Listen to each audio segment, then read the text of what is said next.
Now, very happy to introduce our guest this evening. We have, as ever, Keith Wood, and Keith has been opening the contacts book and bringing different former players, former teammates onto the show to chat. We had Sean Fitzpatrick recently. We had George Gregan.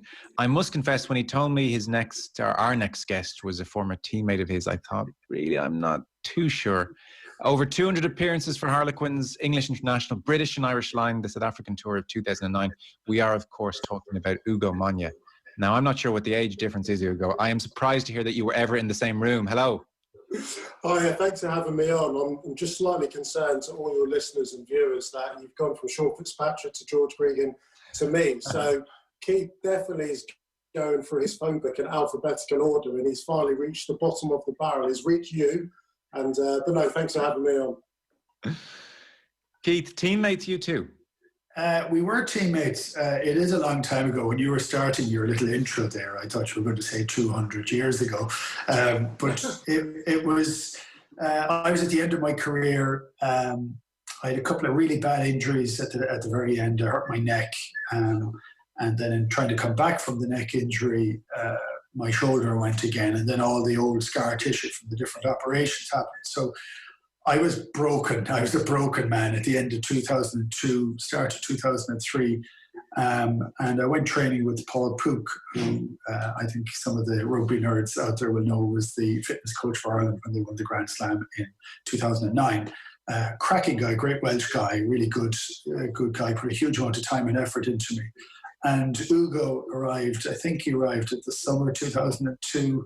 I'm thinking I have that in my head, and had picked up a bit of an injury because he was a proper athlete. We were all pretending to be athletes, but he was a proper athlete. And he was 17 or 18 years of age. And we ended up training together, actually, for about 6 months, which it gives him an insight into me and me an insight into him. But he was the kid, but I learned an awful lot from him, actually. See, it's funny Keith says that, because from my perspective, I was this kid at school trying to make my way in professional rugby. And I remember saying to my mum that I wasn't going to go to university. I was going to take a year out and just see how this rugby thing went. She was fairly sceptical. No, you've got to do your education further. That will give you the foundations for whatever you want to do. Anyway, I went against mum's word, turned up at Queen's, and within a couple of months I got injured. And I found myself partnering with Keith Wood. But that was weird in itself, because the previous summer I was watching the Lions from 2001 where Keith Wood was the world's best player. He was named Player of the Year in World Rugby. And then he becomes your training buddy. So that was weird. Do you know what I mean? Like, I was speaking to friends of mine who are at school. Hey, what's this person like? Was this person like? And I'm like, my training partner's Keith Wood, you know, the world's best rugby player. So it's cool, but then you put a winger with a hooker and they just shouldn't get on. But I was in awe of Keith. And the biggest compliment I could ever give Keith is that back in 2001, 2002, we didn't have mentoring programs. As a professional, you did your thing and you cracked on, and I know that's a responsibility some of the senior players do now. We didn't have that for Keith. He didn't have to put an arm around me. He didn't have to pass on the wealth of knowledge he had, but he did that. And I'll tell you what, there's a lot of players at Harlequins that didn't, but I'm forever indebted to Keith, because I learned a huge amount in terms of what it takes to be a professional, what it is to train properly, and what commitment really looks like. And so in terms of my first few months, it didn't happen the way I wanted it to. I didn't want to be injured, but it was the best thing that could have happened to me. So when we say a mentoring program, you mean he bullied you? He made you yeah. clean up after him, do what you're told? Yeah. I mean, he was, I wouldn't say he was a dictator or anything. He led by example in the gym, but I think anyone who's grown up in a sporting environment will know that a banter/abuse is a term of endearment. And so as much as I got the odd cuddle, I did get a slap around the face occasionally. And it was, I don't know, maybe I'm kidding myself, but I look back on those times and just think it's all out of love. Absolutely. I tell you, it's a crazy sort of time, very hard time in sport when you get injured. And look, I did injuries my whole career. I think we've discussed this before. I missed maybe half my career, load of caps, all that sort of stuff through injury. And you get used to it. But when you're 17 or 18 years of age, and this is the dream that you set yourself out, and as you said, you argued with your mother whether you should play rugby or go to college, and a couple of months into it, you're injured. You learn an awful lot about yourself very, very quickly. And when I say I learned an awful lot from Ugo, and we don't want this to be a full love-in session, but it was that idea that and at that age, at that stage of my career, so I was 30, 31 at that stage. I knew I was on, the final furlong. So I was so hungry for any bit of information, anything that could make me a little bit better. And so I wasn't able to do a lot of weights at the very start. And I kept having the surgery, and 3 different surgeries in that 6-month period of time. But the idea that you could go and run on the track with, an athlete, because, we were rugby players. And so you're suddenly learning on your last 6 months of your career, you're actually learning how to power properly, how to transfer all the training that you'd actually done onto the track. And I didn't do a huge amount on the track because track is a really unforgiving surface for guys of my weight. It's a really tough place to be. But to suddenly go in there and to, you think you're fast, and I was pretty fast, and then you're not fast at all, actually, because all I could see. So I'd like to say I trained with Ugo, but I trained behind Ugo for an awful lot of that year. But it was interesting because it's lonely, actually. When you're injured, it's a lonely place to be. Mm. Ugo, I think I'm right in saying, I've certainly read it of you, that at the age of 16, you ran the 100 metres in 10.6 seconds. So you were unbelievably fast. Growing up as a teenager, I know the conversation with your mum and pursuing rugby over education, were you rugby player first, sprinter second, or vice versa? Or what was your relationship with the game?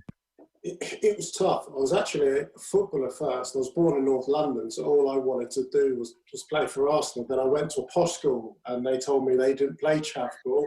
I said, "What's that?" And they said, "Football." So they wanted to play a proper sport called rugby. I'll tell you what, when you're the only black kid, actually I wasn't the only black kid, my brother was also at the school with me. So when you're one of 2 black kids at school, you just do what you can just to try and fit in. And so I just cracked on, got involved, but I loved my athletics. But then the one thing I realised, you get to 16, 17, and you start to have to make decisions. What do you want to channel all of your ability into? You can't spread them out because you end up just being average at both. So it was rugby, and Harlequins offered me a contract. And I remember I played a few games when I finally got back fit, and they offered me a contract. I now think I'm Del Boy out of Only Fools and Horses. So what kind of money are we talking? He said, £8,000. I went, make it 8.5. And he said, yep. And I was like, sweet, absolutely done him there. I thought I was getting the best deal in the world, but it was actually just the satisfaction of knowing that I was able to earn my first ever professional contract. Didn't matter what it was. So as much as athletics was huge for me in the background, I guess lots of it was transferable, especially when you end up playing on the wing. And how was the school experience? Loved it. Absolutely loved it. I mean, that's the birthplace for my love for rugby, and I'm still involved in it now. So if not for that school, I wouldn't have been on the pathway to playing rugby. So it was great taking a boy out of the city, sticking him in the country. I didn't know anything else. First time I'd probably been away from my mum and the family. So yeah, there were challenges, but I look back at how my personality was shaped and how I was able to develop resilience, be adaptable, just learn new skills, make new friends. Some of them we're still good friends with today. My experience at school was absolutely incredible. I loved it. And why were you plucked from city to posh school out in the country? I think my mum just realised that I had some level of sporting talent and I was never going to achieve the things I was going to do in the city. Far too many distractions. My dad wasn't around as a youngster, so I probably didn't have that fatherly figure to be able to just direct me in the right way, as well as try and keep me out of trouble, because it's really easy to get into trouble as a kid. It's really easy to get into trouble as an adult, So I probably needed a bit more attention, and I just needed to focus myself. And fair play to my mum for identifying it, because I think when you're a single mother and you've got 5 kids, it's easy just to allow things just to happen and try and sweep up the mess after. But she was really proactive and wanted to put me in a school where I could be all I could be. So I went from a classroom size of 35 to 6. But how can you not learn? And I'm still thick as you like anyway. So that just goes to show you, how far I've potentially come along. So it was all down to my mum. And the way of thanking my mum was actually then arguing with her about further my education. But I've got to say, this is probably the only time where I've got to get to mum's word and end up making the right decision. Okay, so Mother Monye is the hero of this story. That's the short version.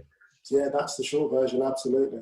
Yeah, wow, amazing. And so when you're training with Keith Wood and you've got your contract, your 8,500, very important.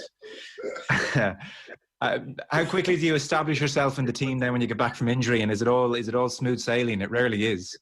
No, and this is the one part of professional sport where I guess going back to the start of our career and coming to the end of Woody's, we're straddling amateur era, slowly going into professional. I look at millennials today that have only ever known professional sport. The one thing I understood was you really had to earn it. I don't care how good you were at school and what you achieved at England or Ireland underage group. When you come into professional environment, you're starting again. I walked into the change room. I wouldn't even dare put my bag on a bench. I trained next to the bench, next to the showers. And when you've got 35 men going to the showers and back, like I got changed in a puddle. And that wasn't because I was bullied or wasn't classed as good as everyone else, but I understood my position within the changing room.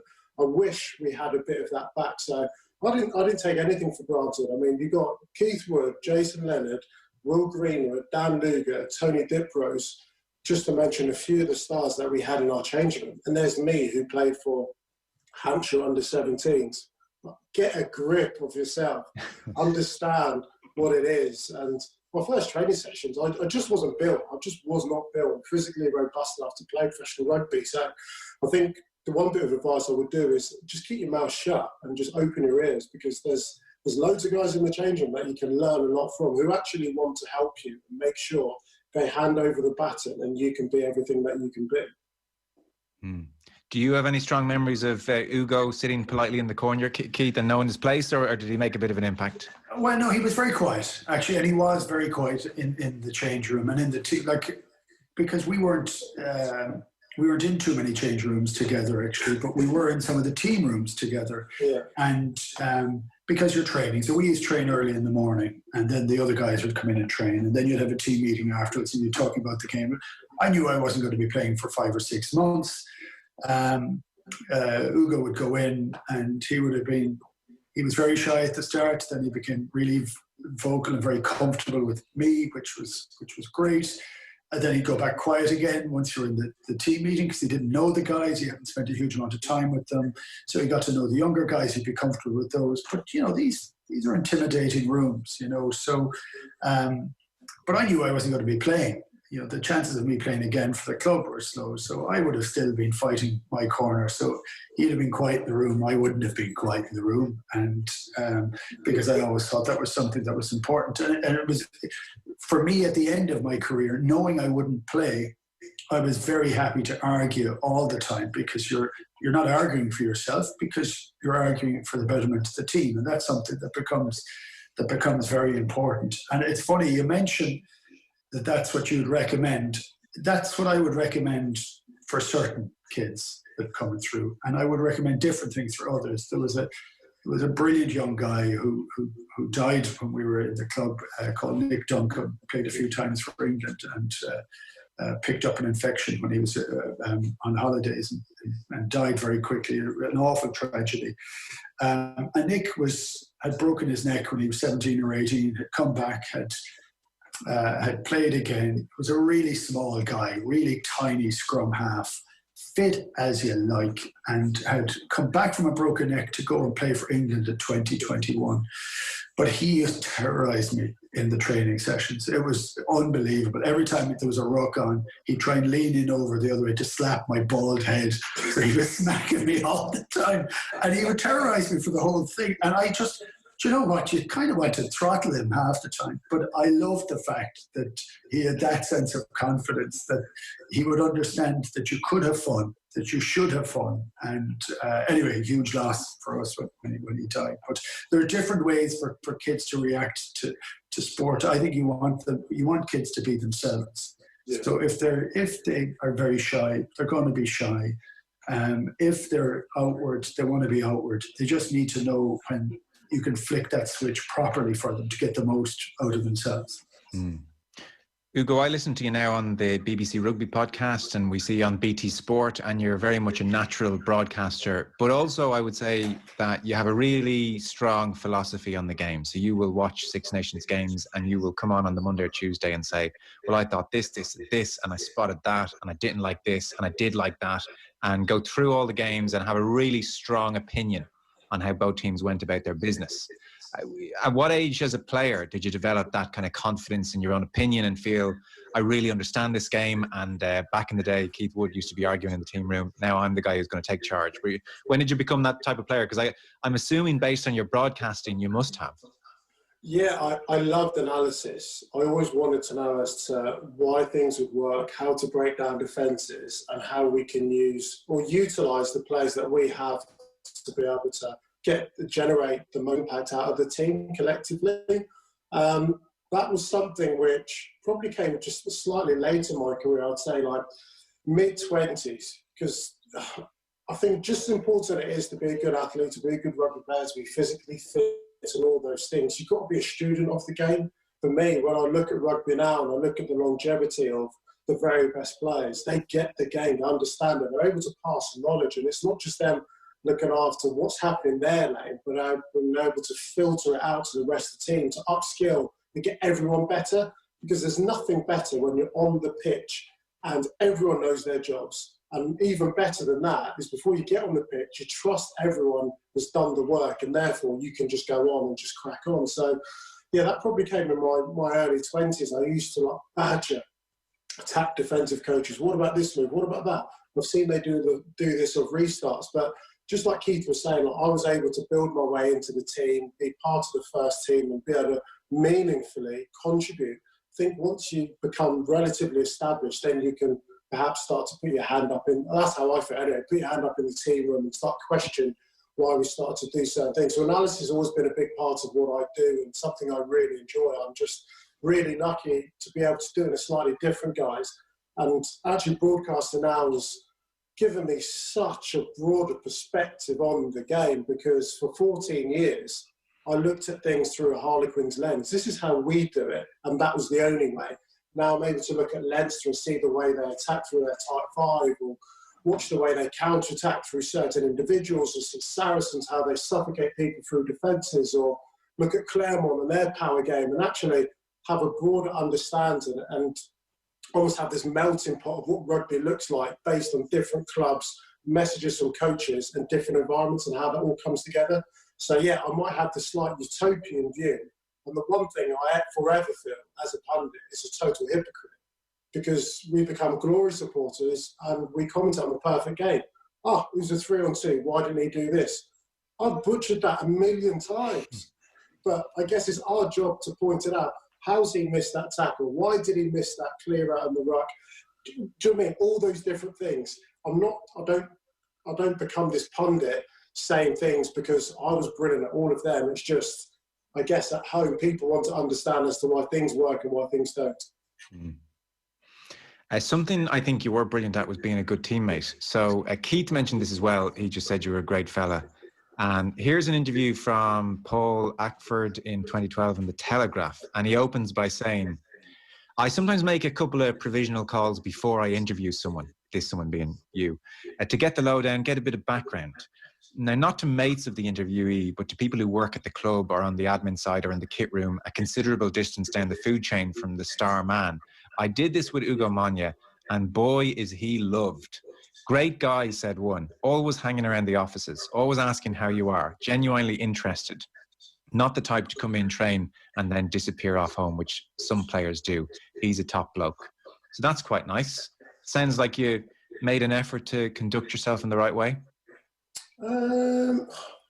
I mean, they're lovely words, and they're painting me to be this like perfect professional and all-round good bloke. And I think sometimes I can be a good bloke. Sometimes I won't finish a sentence. But yeah, I mean, I don't know. I was lucky to play at one club 14 years, and I think why you stay at one club for a lengthy period of time is just you love everything about the club. I used to get frustrated. So, for example, every Christmas we had the big game. It would sell out 8,500. We'd run out pyrotechnics. You'd run out, and there'd be 30,000 flags, and everyone's waving all the rest of it. We'd finish the game. We didn't always win them. So, regardless of the result, the effort was put into putting that up. And I actually felt slightly frustrated because whether we played well or not, people had gone to different levels to be able to put that on for us and for our families to be able to enjoy this and celebrate the club. So I would make a note of going into the office the following Monday and just saying, like, thank you for selling it out. Because as professional rugby players, you run out, brilliant environment, thank you very much, everyone loves you, you go home. But you forget the fact that people have been up since 5:30 and wanted to put flags out, that ticketing staff have been under pressure for the last 9 months to sell it out. Sponsors have paid through their nose to be able to put this on. So I just have a slightly deeper and more encapsulated love for Harlequins. But yeah, that's what it was. I was invested in not just the players, but the people that played there. But that, I mean, that's a nice article. I feel like I'm on an episode of This Is Your Life, and people only just say nice things about you. I'm sure if Paul actually dug a little bit deeper, there'd be a lot of people to dish a bit of dirt to me as well. Keith, let's dish. You can dish all the dirt you want on him. Yeah, no, I don't dirt on him, which is kind of disturbing. I do have one final nice thing to say about him. I got a phone call from Keith Earls on the 2009 Lions tour, and he said, "What's the story with this Ugo Monye?" I said, "What do you mean?" He said, "Is he not the nicest guy you've ever met?" I mean, I talk about a bromance. He loved the idea. You were from two totally different places. You got on like a house on fire on that tour. I think that's part of the story, which is pretty good. You stayed at Queen's. You never went anywhere else. No. And you loved it. And you went down with Quins, you went to the second division, then you won the second division, then you came back up, won the Premier Division. What was that like? Was that really, really turbulent at that time? That was brutal, Woody. And I'll be honest and just be transparent. So yeah, we got relegated in 2005, and I was just on the cusp of making an England debut. So I got selected to go on England tour that summer, and I just felt like my individual career was doing that. The club was doing that, and I was frustrated. I spoke to Mark Evans and said, I don't think stay at Quins. I just can't. You know, you've got a limited shelf life. The average career length in the Premiership 7 years. I don't think I can be here. I want to play in the Premiership because I want to play for England, and that's the sights that I've put out for myself. He argued with me. I met with Dean Richards, the incoming boss, and he just said, "We're not going. Andre Voss isn't going. Got Andrew Merton's rocking up. Will Greenwood has stayed. You'll stay," and that was it. So it took me a little while just to adjust because I was stepping into the unknown, and I guess I didn't want to play professional rugby to not ever play at the top level. But the year was brilliant, and it was actually the birthplace of so many of the current crop of talent which you see. Your Chris Robshaws, your Joe Marlers, your Mike Browns, just to mention a few. So 2005 was tough, was really tough. Because I think the first month you found yourself doing loads of analysis and opposition, but for everyone else it's their World Cup final. So the guy that couldn't catch a high ball was just he was Israel Folau in the air. He was like the most incredible athlete you've ever met. But then coming back was amazing. And then actually you look at these things retrospectively, don't you? And you realise that was where we actually found our identity, found our culture, found our style of play, which we ended up winning the Premiership title in 2012. So, yeah, massive. Once again, another setback ended up turning out to be a huge positive. I remember going to one of those second division matches in Bedford. Jeff Irving, the owner of Bedford at the time, said, "Come on, Woody, come on up and have a little look." And watching Mertens playing at that level, I mean, apart from the fact he was the most amazing rugby player, and he had a brain of all brains. He saw everything like 10 phases in advance. But to watch him play at a lower level, you know, because he didn't really make a tackle and he didn't really get tackled, you know. But his ability to just pick apart and always make the right decision was quite an amazing thing. What was it like playing with him? I never got the chance, actually. Actually, I'll tell you what, meeting him for the first time was a huge disappointment. And it was because Andrew Mertens, who played for the All Blacks over 70 times, was like, I cannot wait. I'm going to score a million tries. Then you come in, you know what it's like, first day of pre-season, you do your fat testing. He took his top off, and I was like, whose dad is this? Like where's this All Black we just signed? Like, who is this? And he did have the best rig, but you speak to most guys that play Super Rugby, they spend more time catching and passing than they do in the gym. We're obsessed with it in England. So all these lads are absolutely ripped to pieces, massive chest, deadlift 300 kgs, but finish a 2-1, won't be able to do it. Mertens was total opposite, but playing with him was a joy, because not only was the division he was playing in of a different standard to what he was used to, but it just allowed us just a freedom. He just threw the ball around, to your point, Woody. He could just orchestrate and manipulate defences, but then have the utter sense just to be able to tight spiral the ball 60 metres up the pitch. And above all else, what a wonderful human being. And hilarious guy. Well, we have him on during the week, so I'm going to pick up on his dad's bod just to see whether he considers you to be the nice guy or not, you know. We'll have a few stories to share. We're actually on an old boys WhatsApp group, and he's very good value on it, very good. So the total other end of the spectrum then of all these good aspects to Harlequins, how much of a regret is Bloodgate? How much does that linger in your memory? How much does that sully your time at this club that you love so much? I mean, it's unavoidable, isn't it? It's a stain that will forever be there.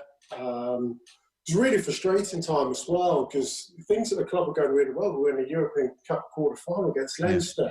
The unfortunate thing is, and sorry to use the word, but that level of behaviour bled into our system, not just what Harlequins were doing, right across the league. And I won't point fingers and name names and name clubs, but that was just a part of what we did. We were so complacent with it, because it was a case of, yeah, we've got everything, get boots, bag, get blood capsules, got the physio bag. That was just a part of what we did. And it was a shame. It wasn't a shame that we got caught, because it actually cleaned up the league massively.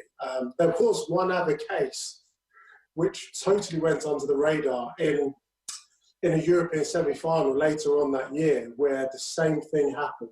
And I remember ringing the player and saying, are you joking? I can't believe you've done this. But in terms of marring the history of Harlequins, I like to believe we've come on a huge way since that. You know, I guess throughout this conversation, I spoke about setbacks and how they've turned into positives, getting injured, training with Woody, going down into Championship, being the birthplace for all our young talent. And then in 2009, Bloodgate, and being right across every single front page.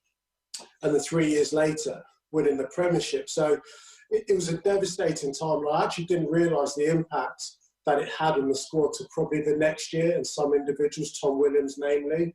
But when you're losing good men, so Steph Brennan, the physio, just got the top job at England. Obviously had to move away from that, lost his physio licence. The doctor, Wendy Richards, I mean, for us to tell you her story alone was just absolutely devastating. Staff in the office that are made redundant. I mean, the impact was so far wide-reaching that for us to not put our hands up and actually totally claim responsibility would have been pathetic of us. But yeah, it's a frustration. It's part of our history. I was ashamed at the time. Do I feel any shame now?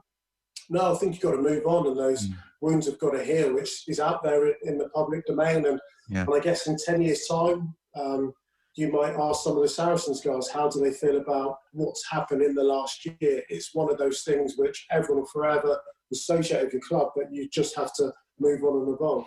I didn't realise it was that routine thing, that there was that level of complacency about it, that this was almost, as you said, part of the kind of routine of match day to have the blood capsule ready. I didn't know it was that extreme. Yeah, I mean, it was there on hand if we used it. I think we got found guilty quite clearly in that match against Leinster, and I think it was 3 other occasions. But it could have been more had we needed to use it, that was for sure. But I think that was a process which clubs had done in the Premiership for a number of years. And it's sad really. But yeah, the best thing to happen that day was that we lost to Leinster, because it would have been a total farce. Yeah, and Keith, please come in, actually. Sorry, Keith. One other thing. I don't know, did you hear a podcast with Tom Williams and Will Greenwood maybe about 18 months ago? The effect it's had even on his life is extraordinary. He was saying, he would still think about it every day and feels like when people look at him, that's what they see, dropping the kids to school. The human cost is very, very real. Yeah, I mean, I think that's like all these things are devastating. We do forget at times that it's just individuals that are involved in it, and they do have to carry it for a long time afterwards. I didn't know it was so pervasive in the game at that stage either. That's the first time I've heard you say that, Ugo. But that just makes it for being very, very difficult, and just, I think, shows how the game changed then again afterwards, because it started bringing in more subs so that this wouldn't be a sort of situation. And it was kind of a way around a recognition that you needed to have players on the field, and that rugby was becoming a harder game. But unconscionable, really, for the most part. And I do think it's one of those things that does cause a stain, but you do have to get on and move on after it. So this is 10 or 11 years later. Quinns have had ups and downs ever since then. And I think it's one of those great cautionary tales that fits into the game. The Lions in 2009, Keith mentioned, I mean, your timing was good. You made your England debut in March of 2009, and then suddenly you're British and Irish Lions starting the first test against South Africa. That's a hell of a trajectory to take. Was that a happy tour, fun tour? It's always talked about as one which really kind of recaught the Lions' spirit. Unbelievable experience. I think the Lions is, for some rugby players, this unicorn. It's hard to set your goal on it, because it's once every 4 years, and try and get your timing right, be fit in the right place, and lots of great men. And now great men have been able to miss out on it due to loads of different reasons. But yeah, I made my debut 6 months previous, I think, or something like that anyway. And so the timing was great. I knew I was playing good rugby, but once again, you have that kind of pinch yourself moment where you're called onto the Lions tour, and then you're surrounded by all these legends. And for me, the 2009 Lions tour was the end of those legends of that era. Your O'Connells, your O'Garas, David Wallace, your Stephen Jones, and your Martin Williams. They're the guys I watched and aspired to play at their level. Your Brian O'Driscolls. There's loads of them to mention. But as a tour, it was also the last tour where social media wasn't as big as intruder as what it is now. So we probably did things and behaved in ways and had fun in certain ways which you just couldn't do today. You just couldn't. And but not only was it my favourite tour, because it was my only tour, but when you speak to guys that have been on multiple tours, and although it wasn't a successful tour, and they say that was their favourite tour, it's one of those moments in my life where genuinely, if rugby had finished for me then, I'd have been just so happy to be part of that exclusive club. What was part of that being so much fun to do with Ian McGeechan? Yeah, I think so. Also, Paulie had a massive say in that, alongside Warren Gatland. So the chemistry between the coaches and the senior leadership group and how that filtered through to us just allowed us. I mean, we had some big characters on the tour. The likes of your Andy Power, who's probably just as famous for driving down the M4 in a golf car as he's playing for Wales. Trying to manage characters like him when, you're into the test series and they're not playing can be quite tricky, quite difficult. But also the part of the challenge of playing against the world champions in their backyard. And I'll tell you what, as a rugby education, playing your rugby in South Africa has got to be right up there, because it's just a phenomenal experience. Yeah, they're showing a lot of those games again on the TV at the moment in lieu of not much else to show. Geez, they stand up. They were ferocious. Yeah, that second test in particular, I'd been dropped after the first test, and you feel useless on the side of the pitch. watching your guys not only lose the match in the manner in which we lost it, but also get injured. You know, we lost Gethin Jenkins to a fractured cheekbone, Adam Jones dislocated shoulder, Brian O'Driscoll head knock with Danny Rousseau. He didn't know what day of the week it was. Jamie Roberts fractured his wrist, and then Rog had his eye out here. Ron O'Gara had his eye out there.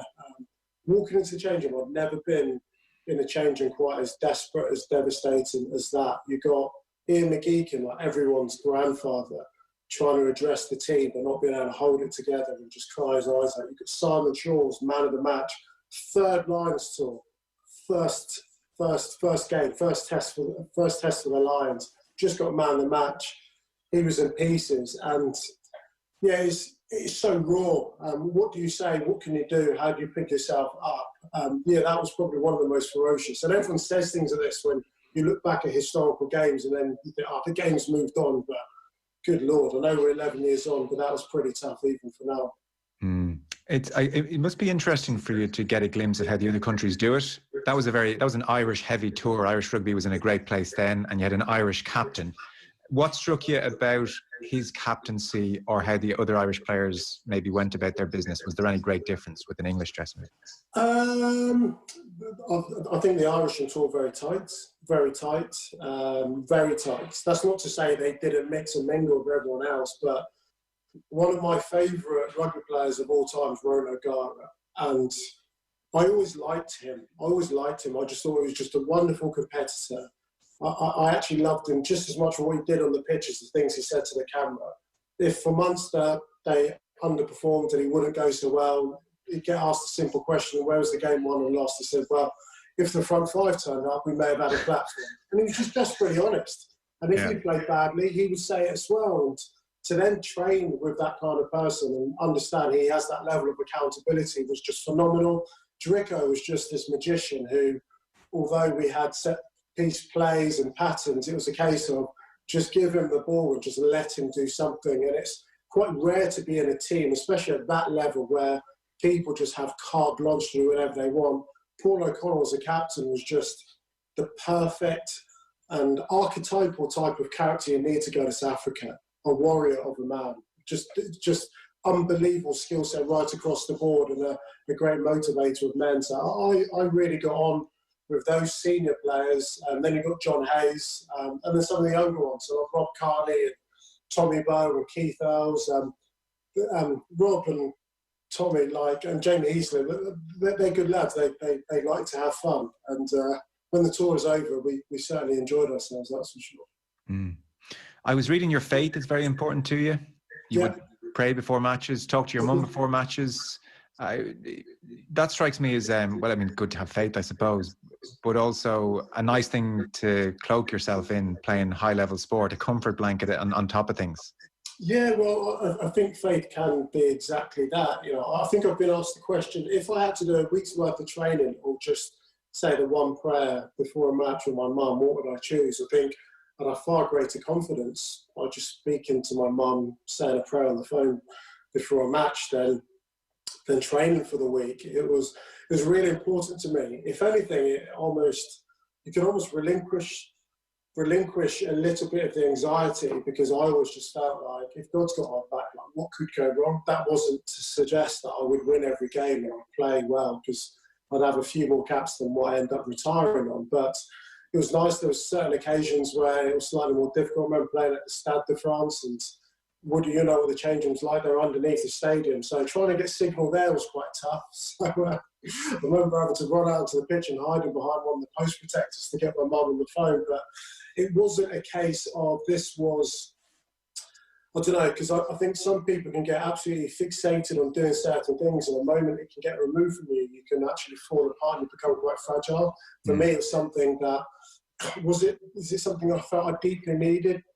Yeah, maybe to a certain extent, but it's something which gave me a lot of joy, a lot of comfort, and actually just allowed me just to go out and just play more with instinct, just enjoy it, knowing that I'll be okay. Yeah. Ugo, do you think you should have got more caps? I think I could have got more caps. I think firstly you've got to look at yourself, and I probably let myself down. I think I got to a period where I I was very comfortable with rugby. I felt I was playing well. And I probably just took my foot off the accelerator for a little bit. And the moment you get comfortable, I'll tell you what, it's hard to get out of that spin. And I remember Sean Fitzpatrick, who I know you guys have had on the show, he said, always train like you're number 2, not like number 1. Like you need to keep that hunger. And I think for a short period of time, I lost that hunger and I did get comfortable. And then what we have in England is the largest talent player pool in the world. And if you've lost that hunger and your performance dips a little bit, there'll be other people to take you over. There was a couple of games which I think really knocked my confidence. I got played out of position against Argentina in 2010. And looking back on it, it was a terrible decision, quite clearly, to play me there. I had a shocker, and I reckon it was 6 months to recover from that. And that was off the back of a Lions tour. But my confidence was through the roof. I was flying high. I felt unbeatable, untouchable in a game. For me, I thought, how can a defence actually stop me from scoring a try within the 80 minutes? I was so confident. And then I went off the back of that, good pre-season, into autumn internationals, played at fullback, had the worst game of my life. Forget professional career, talking under 13s, I never played so poorly. And that took a little while for me to recover. So I think most massively take responsibility on myself and how I could have actually just worked a bit harder, stayed a bit more focused, because that's exactly what you need. But then there are other contributing factors. But I definitely had the ability to get a lot more caps. It's probably one of the frustrations which still sits with me even now that I'm retired. It's amazing. It's still one of the parts of the game I think we haven't quite got on top of, which is confidence, dealing with the dip in confidence when it happens, whether you externalize it or internalize it. Yeah. But to not get into that spiral where it just drifts away from you. And it's just one of those elements. I remember looking for, near the end of my career, trying to find a good sports psychologist to work with the Irish rugby team. Because we just felt that was something that was needed. But even still, when you talk to players the last 2 or 3 years and they say, yeah, I was playing very well, but I kind of lost my way a little bit, lost my confidence, it's taken a long time for it to come back. You know, it's that level of vulnerability that sits within sportsmen. We kind of overlook that very easily. We forget the human aspect of it as well. But it is something that's very, very key. Totally agree. I totally agree. And it's Mental Health Awareness Week this week in England. I'm not sure whether that's shared right across Europe. I'm not quite sure. But actually being able to kind of monitor and keep a healthy mind is so important, because every sportsman is slightly vulnerable, for as bulletproof as they look on the pitch. And like you said, being able to get out of that funk, get out of that spiral, because the game's so cyclical. Forever, as good or bad as you played on a Saturday, you've got to repeat it again Saturday. And when you're into week 42 of the season and you've not had a break and you're trying to find your confidence, it is quite tough. And then other thoughts may creep into your mind. You could get dropped, you could have contract which is out at the end of the season. So trying to alleviate some of those exterior things so you can actually just fully focus on the game. It's the one part of our professional sport which I still believe is slightly amateur. There's not enough time or investment into actually dealing with professional sportsmen's minds. Ugo, just a last one from me then before the clock really comes into play here. How have you dealt with retirement? It's obviously not easy. I've been quite fortunate, I believe, just because I was able to call time on my own. You know, I think some players have the rug pulled from underneath them, then have a contract renewed. You know, we're in this COVID crisis at the moment, and there'll be a lot of players that would have played their last game way back in March and wouldn't have anticipated that happening. So I was lucky to be able to say, I want to retire at the end of the season, have the big swan song, and then get out. And although I've moved on, I haven't moved that far away. I didn't realise it at the time, but people spoke to my wife and said, keep an eye out for him in the next couple of months, because, you know, sportsmen and women, they struggle when they retire because you lose a sense of identity, a sense of purpose. And we got engaged, I booked ourselves a 3-week holiday, and the first week I was just loving life. I was waking up, breakfast, I was in Thailand on the beach, having breakfast on the beach, I was having a beer at 11 o'clock, and 3 days in a row I had a beer. The miss went, is everything okay? I said, yeah, fine. She went, it's just people just said, no, I should keep an eye out for you. I was like, are you kidding me? It's 35 degrees. We're having beers on the beach. I think the lads are doing hills this morning. Life is good.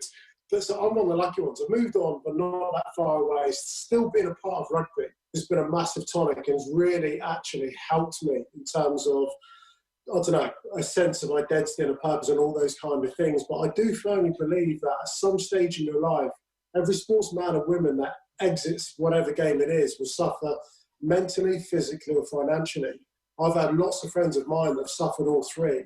No money, hip operations, and actually then that then spirals and all of a sudden you fall into depression because you don't know what you're going to do next. So the way in which players transition, that's what's so important, just to look for something to do whilst you're still have a profile, whilst you're still playing the game, and think about what you're going to do next, whether it's education, business or whatever it is. And I Woody, like during your playing days, you were huge for that in terms of keeping yourself occupied.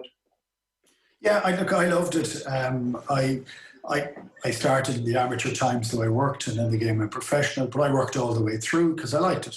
And it also kept my mind off the game at the weekend. I have a guy I do some work with now. He's an Austrian guy, and his view is that, pretty much youth finishes around 30. So everything you've done up to there is building you up for the rest of your life. So you don't have to think at the end of a rugby career that that's the end of your life. You can actually say that everything I've done gets me to this point.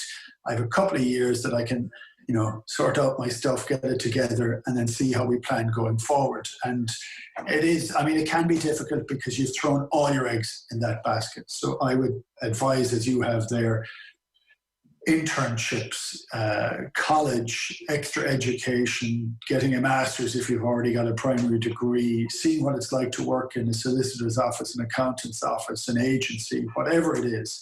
You have to open your mind up to the other things that happen. And you can do that and still be laser focused on your sport. And it is trying to get that level of balance. I don't even know if I got that balance right, but especially at the end of my career, when I was injured, I never got despondent. Because I was injured, I wasn't going to play on Saturday, I was going to work on Monday. And I worked on the Monday. Even though I was still employed by Quins and still could be there or thereabouts, I still said, oh yeah, now is the time to do something here. So, I think it's a slightly different mindset. I think there was a period of the time, especially around your time, when a lot of those guys struggled. Now I think it's gone back again to being more positive, because I think a huge amount of the players that are coming through the system are studying, are looking to try and see what they're going to do post-rugby. And it isn't an end in itself. But like, I'm 48 years of age. I often slag it. I say I still have a couple of careers ahead of me. But it's trying to get your mind to that idea that when you finish something, that something else will start and can start. But you then have to remember that you have to work really hard at it. Nothing that you've done in rugby automatically gives you your next job. You have to work bloody hard at it again. I totally agree with that mindset. I think there's a slight arrogance or belief, because I achieved X, Y, and Z and I did whatever, that you'll just be fine and you'll just walk into whatever job. But if you had that mindset as a rugby player, you would never have achieved those things. You start in the academy, you work really hard, you get a club contract, you work even harder, and then you get recognised at international level. So if that was your process and your ideology whilst you played rugby, why do you think you're just going to go top of the tree in the working world? It doesn't work like that. It's never worked like that. Life doesn't work like that. And if you just follow exactly what Woody's done, maybe one day you'll be just as rich as he will be, because he is bloody loaded, guys. Absolutely. Rubbish. On that note, Ugo Monye, you've been great with your time. Thanks so much for coming on and chatting about your career, Harlequins player, English international, British and Irish line. Great to have you on. Thanks so much. Thanks so much. Good to see you. Keith Wood is still with us. Keith, before you go, the James Cronin situation has probably reached some kind of finality. Una May has been speaking. She spoke to the Irish Times last night of Sport Ireland. Where we had been, was that the EPCR had given James Cronin a 1-month ban. I think people are familiar with the case at this stage. And Sport Ireland and/or WADA could appeal. Neither have decided to do so. So Una May, speaking in the last 24 hours on behalf of Sport Ireland, said of the 1-month ban, it's extremely frustrating but not unusual. It's quite common For us, in cases where there is a small sanction that we would feel this level of frustration, a person can be tested in the latter part of a season and their situation is cleared before the next season starts, or in this case, there is no season. So they said they were frustrated with the length of the ban. However, she went on to say, we consider 1 month to be lenient. Now, we could put in a huge battle to increase it to 3 months and could be unsuccessful. For the sake of 2 months, it doesn't appear appropriate to go into that level of work and detail because there is a comprehensive file attached to this case. She said it could also take 6 months to a year before the case is heard. They're not hearing cases at the moment. Sometimes you have to be sensible about how we approach these things. We're not comfortable with the 1 month, but the rigor in which the case was followed through initially did give us some comfort. And she pointed out that even though he didn't appear before the EPCR, the player's story wasn't just accepted right at the beginning, she said. And we established the EPCR had liaised with WADA. And she said as well that the evidence supplied was very comprehensive. So that is probably the end point from an administrative and official point of view to this case. What have you made of the whole episode? Yeah, I think, I think some parts of it have been excellent. And actually, Una May's conversation that she had yesterday and her highlighting all her frustrations with it have been fantastic. It's also shown up the EPCR's procedure as being right and proper, and they stood behind it. I do think they were involved in part of it earlier on, as were WADA. So I think that they were intimately involved all along. The frustration I absolutely get, because whether a month is lenient or not, and it's up for them to decide whether it is or not. The idea that it can happen in an off season, I think, is wrong, or it can happen in COVID, I think, is wrong. So I think that if there is, now there's a very small level of blame apportioned to James Cronin, and he gets a proper rap on the knuckles, which he should do.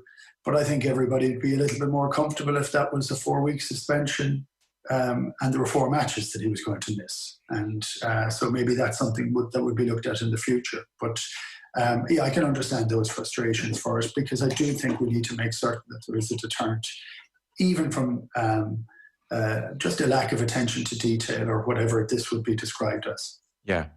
I mean, I take the point, and whether it's 3 months or 1 month, I think the real deterrent is that your name is publicly you're talked about. There is a stigma. There is an asterisk after your name. I think ultimately 1 month, 3 months, I hadn't realised that Sport Ireland felt that maybe 3 months is about as much as they could have hoped for in an extreme case of this nature, having looked at the evidence.